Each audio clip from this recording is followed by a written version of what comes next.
नमस्कार, सुबह 9 बजे की खबरों के साथ मैं हूं प्रीति। एक नजर हेडलाइंस पर। धर्म और जाति के आधार पर ना मांगे वोट, चुनाव आयोग की राजनीतिक दलों को चेतावनी। प्रचार में राष्ट्रपति और उपराष्ट्रपति की तस्वीर और नाम इस्तेमाल करने की मनाही।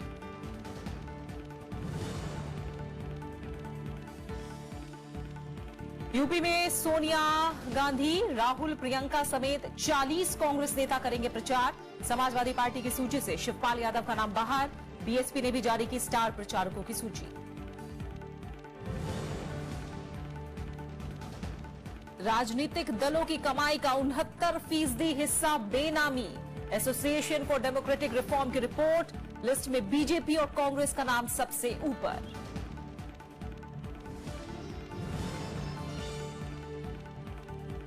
नोटबंदी पर मुख्यमंत्रियों की समिति ने प्रधानमंत्री को सौंपी रिपोर्ट। बैंकों से 50,000 से ज्यादा के लेन देन पर टैक्स का प्रस्ताव, एमडीआर खत्म करने और स्मार्टफोन खरीद पर सब्सिडी की सिफारिश।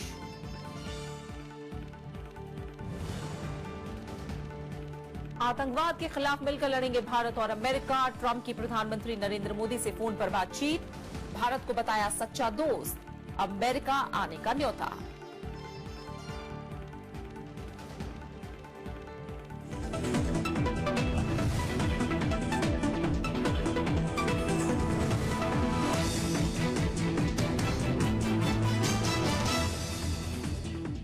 सबसे पहले शुरुआत करेंगे चुनाव से जुड़ी खबरों के साथ। चुनाव आयोग ने राजनीतिक दलों को निर्देश दिया है कि वो धर्म और जाति के नाम पर वोट मांगने से परहेज करें।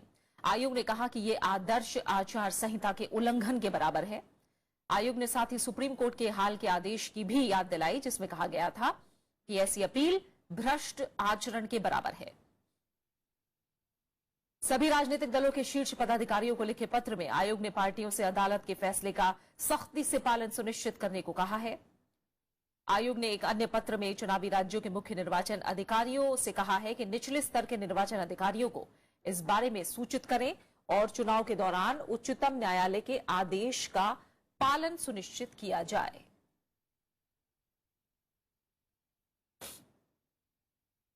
चुनाव आयोग ने राष्ट्रपति और उपराष्ट्रपति का फोटो चुनाव प्रचार में इस्तेमाल नहीं करने के निर्देश जारी किए हैं। आयोग ने कहा कि संवैधानिक पदों पर बैठे लोग किसी राजनीतिक दल के सदस्य नहीं हो सकते। राष्ट्रपति सचिवालय ने आयोग से कहा था कि राजनीतिक दल और प्रत्याशी चुनाव प्रचार में राष्ट्रपति और उपराष्ट्रपति के फोटो का इस्तेमाल कर रहे हैं। सचिवालय ने आयोग से इस मामले में उपयुक्त निर्देश जारी करने को कहा था। आयोग ने यह भी साफ कर दिया कि चुनाव प्रचार में राज्यों के राज्यपाल के फोटो भी शामिल नहीं किए जाएं। पिछले हफ्ते कांग्रेस की लुधियाना इकाई ने अपने चुनावी होर्डिंग में राष्ट्रपति प्रणब मुखर्जी के नाम और फोटो का इस्तेमाल किया था।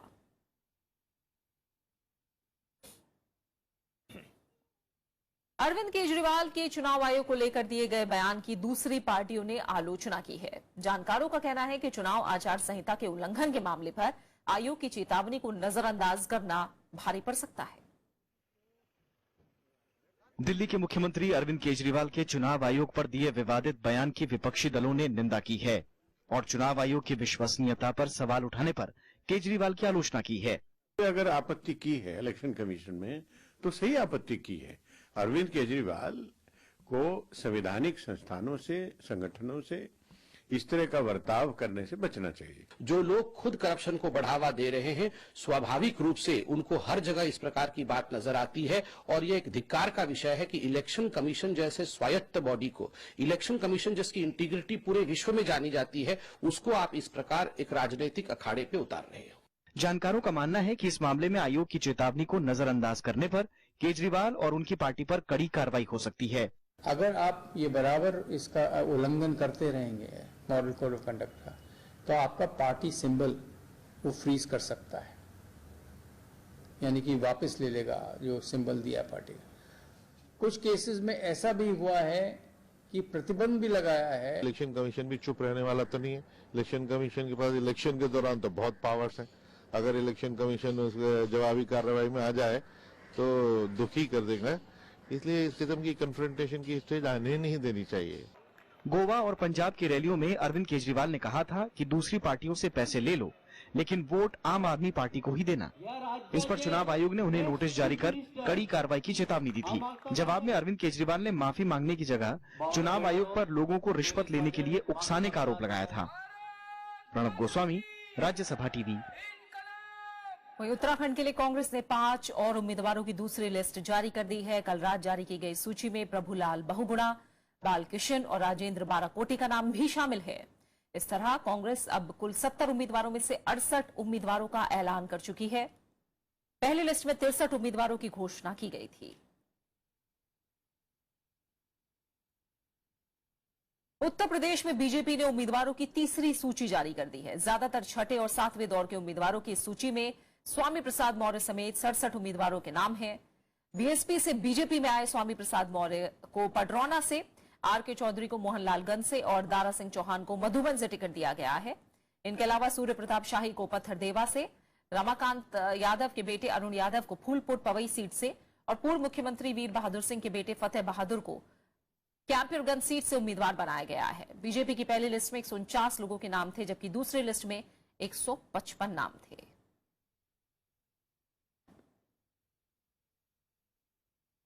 पार्टी ने उत्तराखंड विधानसभा चुनाव के लिए 40 स्टार प्रचारकों की सूची भी कल जारी कर दी है। इसमें प्रधानमंत्री नरेंद्र मोदी, अध्यक्ष अमित शाह, राजनाथ सिंह और अरुण जेटली के अलावा कई मंत्रियों और नेताओं के नाम शामिल हैं।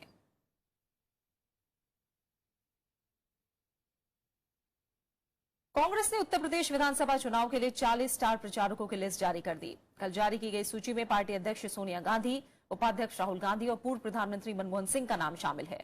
इनके अलावा राज्यसभा में नेता विपक्ष गुलाम नबी आजाद और यूपी कांग्रेस के अध्यक्ष राज बब्बर के साथ प्रियंका गांधी वाड्रा भी स्टार प्रचारकों की सूची में शामिल हैं।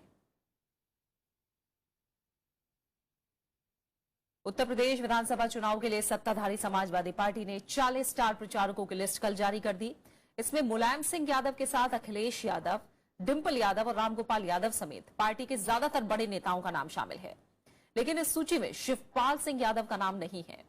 रामगोपाल यादव की तरफ से चुनाव आयोग को भेजी गई स्टार प्रचारकों की लिस्ट में आजम खान और नरेश अग्रवाल का नाम भी शामिल है।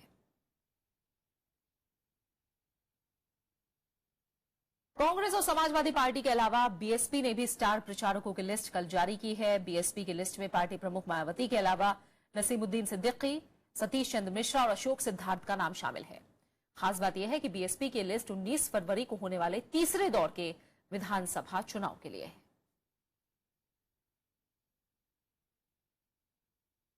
वहीं पंजाब चुनाव के लिए अकाली दल ने घोषणा पत्र जारी कर दिया है। घोषणा पत्र में किसानों की कर्ज माफी, 20 लाख युवाओं को रोजगार और सस्ता अनाज जैसे कई बड़े वादे शामिल हैं। सूबे के उप मुख्यमंत्री सुखबीर सिंह बादल ने कल इसे जारी किया। वहीं कांग्रेस ने एक बार फिर राज्य की बदहाली के लिए अकाली दल और बादल परिवार को जिम्मेदार ठहराया है। पंजाब में सत्तारूढ़ अकाली दल के घोषणा पत्र में कई लोक लुभावन वादे हैं। किसानों को 10 घंटे मुफ्त बिजली और कर्ज माफी जैसे वादे इसमें शामिल हैं।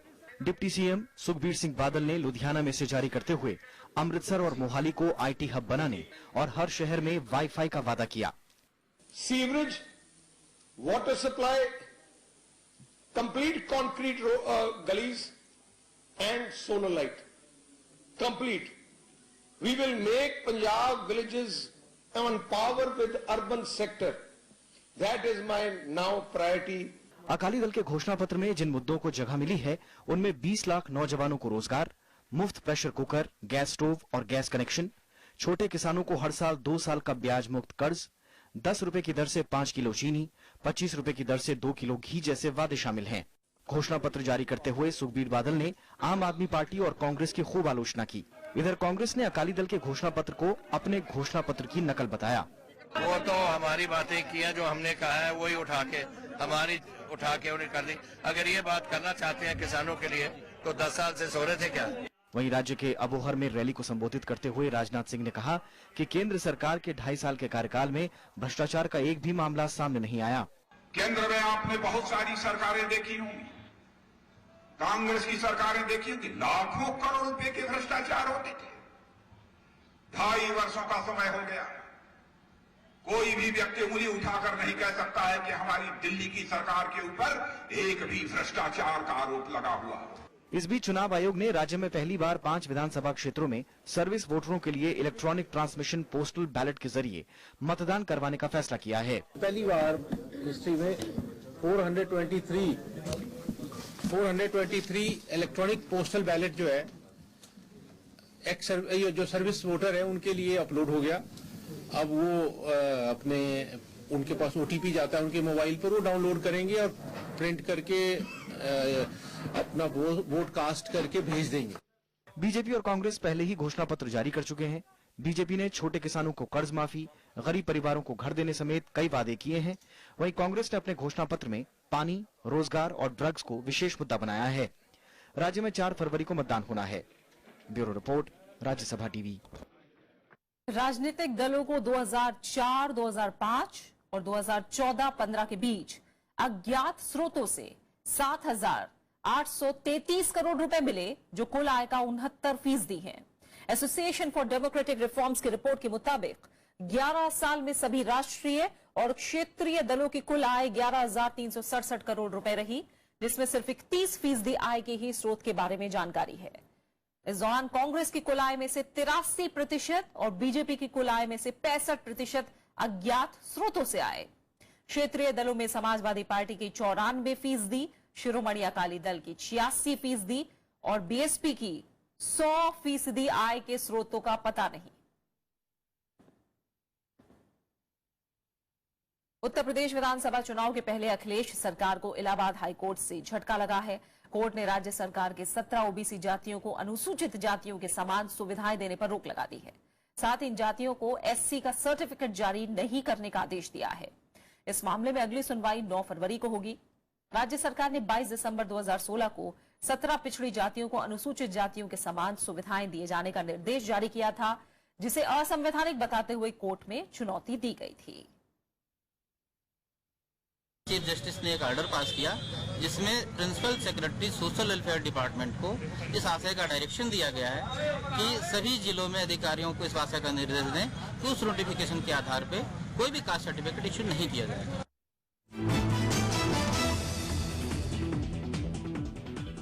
अब कुछ और अहम खबरें। नोटबंदी के बाद गठित मुख्यमंत्रियों की समिति ने डिजिटल लेन देन को बढ़ावा देने के लिए मर्चेंट डिस्काउंट रेट चार्ज यानी एमडीआर खत्म करने की सिफारिश की है। साथ ही सभी तरह के बड़े लेन देन में नकदी की अधिकतम सीमा तय करने का सुझाव भी दिया है। डिजिटल भुगतान के प्रोत्साहन पर गठित मुख्यमंत्रियों की समिति ने कल प्रधानमंत्री नरेंद्र मोदी को अंतरिम रिपोर्ट सौंप दी। इसमें कर दायरे में नहीं आने वाले लोगों और छोटे दुकानदारों को स्मार्टफोन खरीद पर 1,000 रुपए की सब्सिडी देने का सुझाव दिया गया है। समिति ने बैंकों से 50,000 रुपए से ज्यादा की निकासी पर नकद लेन देन टैक्स की भी सिफारिश की है। साथ ही सभी सरकारी इकाइयों को डिजिटल भुगतान पर एमडीआर खत्म करने या उसे कम करने के अलावा बड़े सौदों में नकदी के इस्तेमाल की सीमा तय करने का सुझाव भी दिया है। AP has to be promoted by incentivizing and not charging MDR. This is very crucial recommendation. No MDR at all. And also cost of communication should be zero. समिति की सिफारिशों में सूक्ष्म एटीएम और बायोमेट्रिक सेंसर के लिए tax प्रोत्साहन शामिल है। इसके अलावा सालाना आय के एक निश्चित अनुपात का इस्तेमाल डिजिटल भुगतान में करने पर टैक्स रिफंड का भी सुझाव है। Tax incentives to be extended to micro ATMs, biometric sensors, domestic production has to be increased. For Aadhaar Pay, biometric, fingerprint, iris sensors to be provided, 50% subsidy to all merchant points. मुख्यमंत्रियों की समिति ने यह भी सुझाव दिया है कि नकदी रहित लेन देन को अपनाने वाले लोगों के हितों के संरक्षण के लिए सभी डिजिटल लेन देन का बीमा होना चाहिए। नायडू ने माना कि साइबर सिक्योरिटी डिजिटल अर्थव्यवस्था की तरफ बढ़ने की राह में एक बड़ी दिक्कत है। उन्होंने उम्मीद जताई कि समिति की सिफारिशों को आने वाले बजट में जरूर जगह मिलेगी। Bureau report, Rajya Sabha TV. केंद्र सरकार ने किसानों को 2 महीने का 600 करोड़ रुपए से ज्यादा का ब्याज माफ करने का फैसला किया है। केंद्रीय मंत्रिमंडल की कल हुई बैठक में आईआईएम संशोधन बिल समेत कई प्रस्तावों को मंजूरी दी गई। केंद्रीय मंत्रिमंडल की मंगलवार को हुई बैठक में कई अहम फैसले किए गए। इसमें किसानों के लिए नवंबर-दिसंबर 2016 के लिए अल्प अवधि कर्ज पर लगने वाले 660 करोड़ 50 लाख का ब्याज माफ करने को मंजूरी दी गई। इसके लिए नाबार्ड को 400 करोड़ रुपए दिए गए हैं, जो सहकारी बैंकों के रीफाइनेंसिंग खर्च को उठाएगी। इसके अलावा सरकार ने IIM संशोधन बिल पर मुहर लगा दी है। इसमें छात्रों को डिप्लोमा की जगह डिग्री देने, संस्थान की पूरी स्वायत्ता और जवाबदेही के प्रावधान हैं। इन संस्थानों का प्रबंधन एक बोर्ड के जरिए किया जाएगा। केंद्रीय मंत्रिमंडल ने बिहार सरकार और एयरपोर्ट अथॉरिटी ऑफ इंडिया की जमीन के अदला बदली को मंजूरी भी दे दी है। इसके तहत 11.35 एकड़ जमीन का इस्तेमाल पटना एयरपोर्ट के विस्तार के लिए किया जाएगा। सरकार ने प्रगति मैदान में वर्ल्ड क्लास कन्वेंशन सेंटर के निर्माण पर भी मुहर लगा दी है। इस प्रोजेक्ट में 2254 करोड़ रुपए का खर्च आएगा। इसके अलावा क्योटो प्रोटोकॉल की दूसरी प्रतिबद्धता अवधि को भी मंजूरी दे दी गई है। Bureau report, Rajya Sabha TV. बने रहिए हमारे साथ, लौट रहे हैं एक छोटे से ब्रेक के बाद।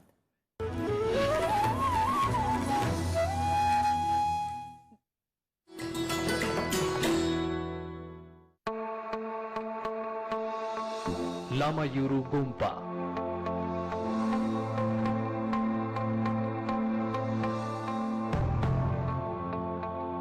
तकरीबन 1100 साल पुराना बौद्ध मठ फातुला से 15 किलोमीटर दूर श्रीनगर राजमार्ग पर स्थित इस मठ में कभी रहते थे 400 से ज्यादा लामा। दुनिया भर में मशहूर है इसकी सजावट और सैकड़ों कलाकृतियां। बौद्ध गुरु नरूपा ने यहाँ एक गुफा में कई साल की आराधना। मठ परिसर में है भगवान बुद्ध के अवतारों को समर्पित कई खूबसूरत मंदिर।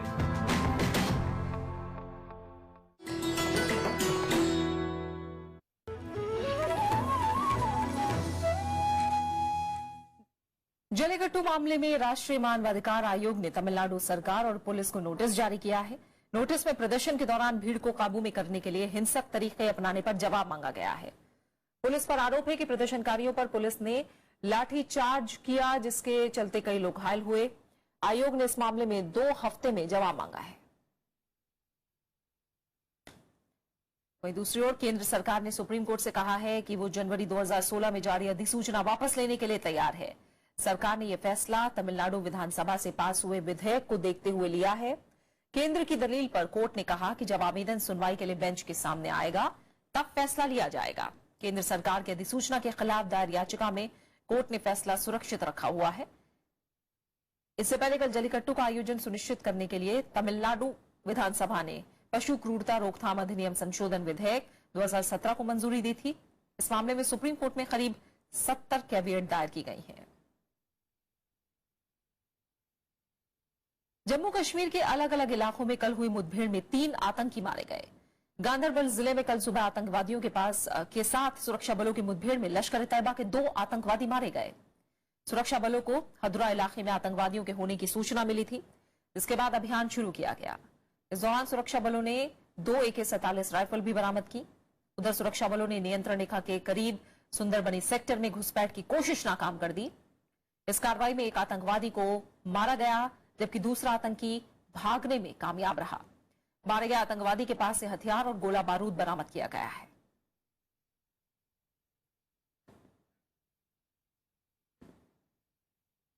जेएनयू के लापता छात्र नजीब अहमद की जांच की अगुवाई कर रहे चीफ प्रॉक्टर AP डिमरी ने इस्तीफा दे दिया है। बताया जा रहा है कि जेएनयू प्रशासन से मतभेद के चलते उन्होंने ये कदम उठाया।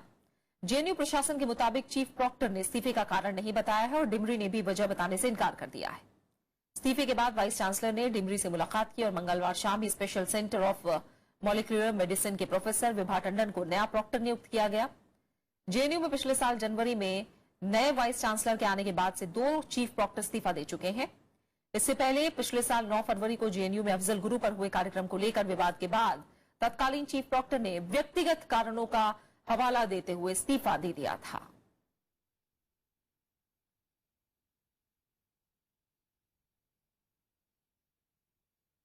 छत्तीसगढ़ के बस्तर में सामाजिक कार्यकर्ता बेला भाटिया का मामला तूल पकड़ रहा है। बेला भाटिया के घर पर सोमवार को कुछ लोगों ने प्रदर्शन किया था और उन्हें घर छोड़कर जाने की धमकी दी थी। उन पर माओवादियों का समर्थन करने का आरोप है।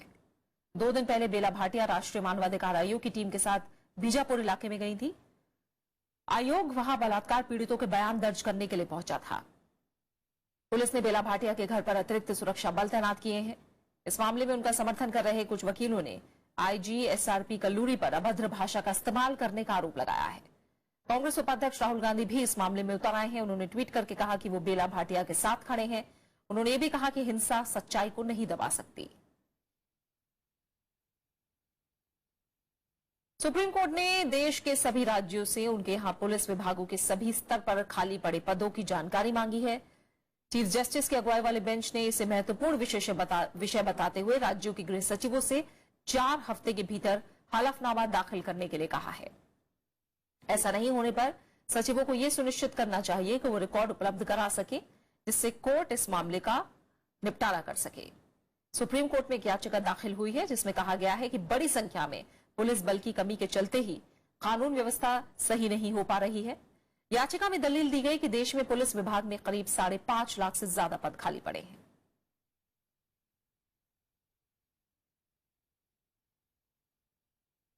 सुप्रीम कोर्ट ने बीसीसीआई के नए प्रशासकों के नाम का ऐलान टाल दिया है। कोर्ट ने सीबीआई और सरकार को भी 27 जनवरी तक सील बंद लिफाफे में प्रशासकों के नाम सौंपने का आदेश दिया है। साथ ही हिदायत दी है कि बोर्ड में प्रशासकों के नाम का प्रस्ताव देते समय कोर्ट के आदेश को ध्यान में रखें। इसके अलावा कोर्ट ने बीसीसीआई को 3 लोगों के नाम का सुझाव देने के लिए कहा है जो फरवरी के पहले हफ्ते में आईसीसी की बैठक में बोर्ड का प्रतिनिधित्व करेंगे। सुप्रीम कोर्ट इस मामले की सुनवाई 30 जनवरी को करेगा।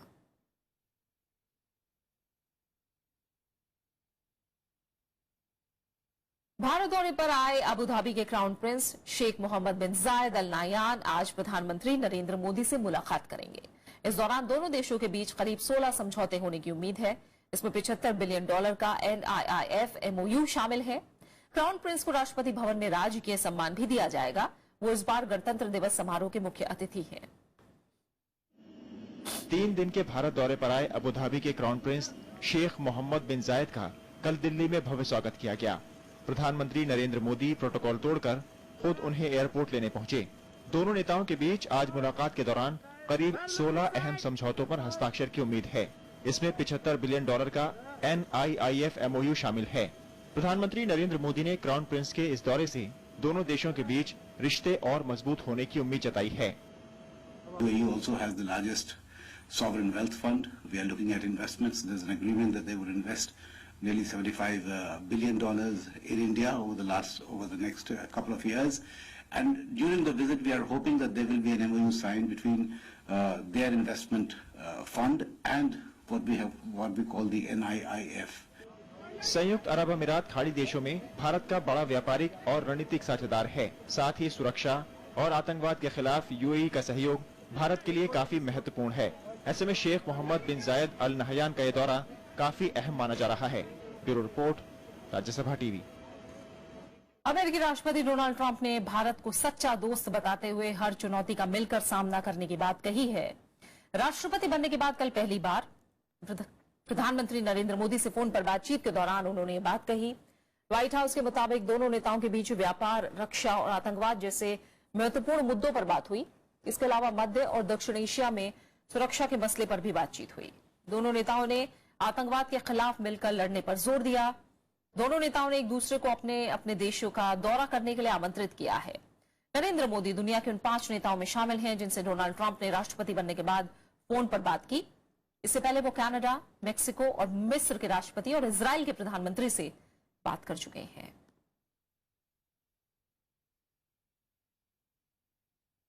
अमेरिका के नए राष्ट्रपति डोनाल्ड ट्रंप ने दक्षिण चीन सागर को लेकर चीन को चेतावनी दी है। उन्होंने कहा कि अमेरिका हर हाल में अपने हितों की रक्षा करेगा। वहीं चीन ने इस बयान पर कड़ा एतराज जताया है। अमेरिकी राष्ट्रपति डोनाल्ड ट्रंप ने 2 टूक शब्दों में कहा है कि वो दक्षिण चीन सागर में अपने और अंतर्राष्ट्रीय हितों की भी रक्षा करेंगे। व्हाइट हाउस के प्रेस सचिव सीन स्पाइसर ने साफ किया कि अमेरिका अपने हितों की रक्षा हर हाल में करेगा। I think areas in the South China Sea that are part of international waters and international activities, I think the U.S. is going to make sure that we protect our interests there. So it's a question of if those islands are in fact in international waters and not part of China proper, then yeah, we're going to make sure that we defend international territories from being taken over by one country.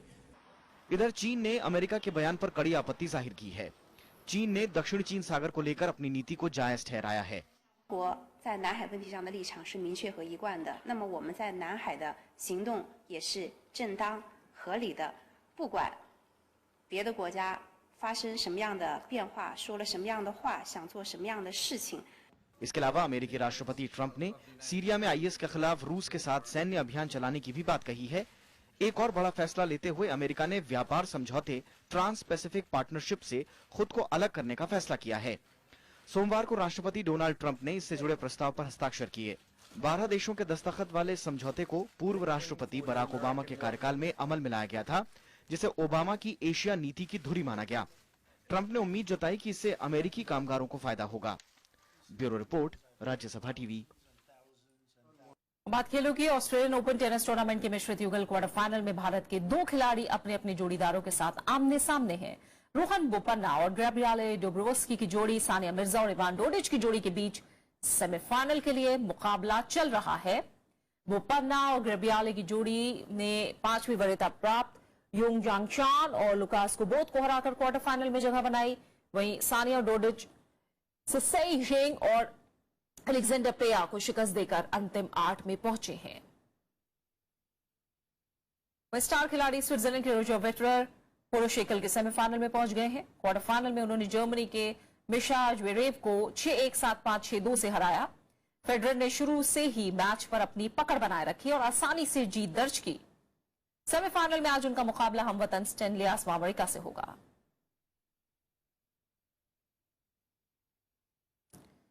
Film जगत के सबसे लोकप्रिय award Oscars के nomination का ऐलान कर दिया गया है। खास बात यह है कि इसमें भारतीय मूल के अभिनेता देव पटेल को भी सर्वश्रेष्ठ सह अभिनेता की सूची में नॉमिनेट किया गया है।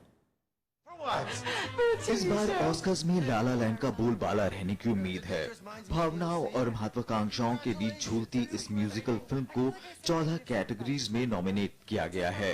इसमें रायन गॉसलिंग को सर्वश्रेष्ठ अभिनेता, एमा स्टोन को सर्वश्रेष्ठ अभिनेत्री और दामिन चाजेल को सर्वश्रेष्ठ डायरेक्टर का नॉमिनेशन मिला है। मेरिल स्ट्रीप, जिन्हें अमेरिकी राष्ट्रपति ट्रंप ने ओवररेटेड अभिनेत्री बताया था, उन्हें एक बार फिर से फ्लोरेंस फॉस्टर जेनकिंस के लिए सर्वश्रेष्ठ अभिनेत्री के लिए नॉमिनेट किया गया है।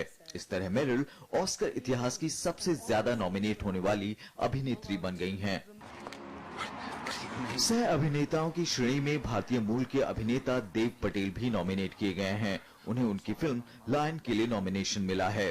सर्वश्रेष्ठ फिल्मों की रेस में इस बार arrival, la la land, fences, hacksaw ridge, hell और high water, hidden figure, Manchester by the sea और मूनलाइट हैं। विदेशी फिल्मों की श्रेणी में भारतीय फिल्म विसारा नाइट टॉप 5 में जगह नहीं बना पाई।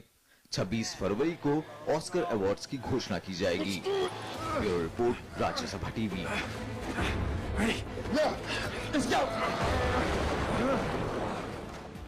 और अब आखिर में हेडलाइंस। धर्म और जाति के आधार पर ना मांगे वोट, चुनाव आयोग की राजनीतिक दलों को चेतावनी।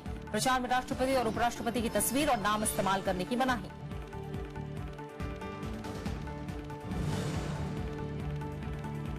यूपी में सोनिया गांधी, राहुल, प्रियंका समेत 40 कांग्रेस नेता करेंगे प्रचार। समाजवादी पार्टी की सूची से शिवपाल यादव का नाम बाहर। बीएसपी ने भी जारी की स्टार प्रचारकों की सूची।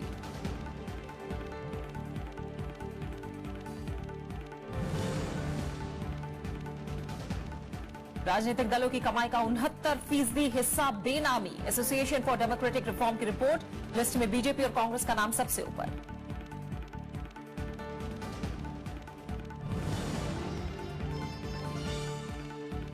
नोटबंदी पर मुख्यमंत्रियों की समिति ने प्रधानमंत्री को सौंपी रिपोर्ट। बैंकों से 50,000 से ज्यादा के लेन देन पर टैक्स का प्रस्ताव। एमडीआर खत्म करने और स्मार्टफोन खरीद पर सब्सिडी की सिफारिश।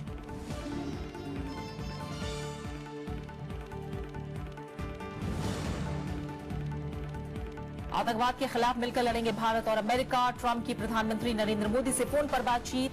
भारत को बताया सच्चा दोस्त, अमेरिका आने का न्योता। फिलहाल इस बुलेटिन में इतना ही। आगे देखिए देश देशांतर। नमस्कार।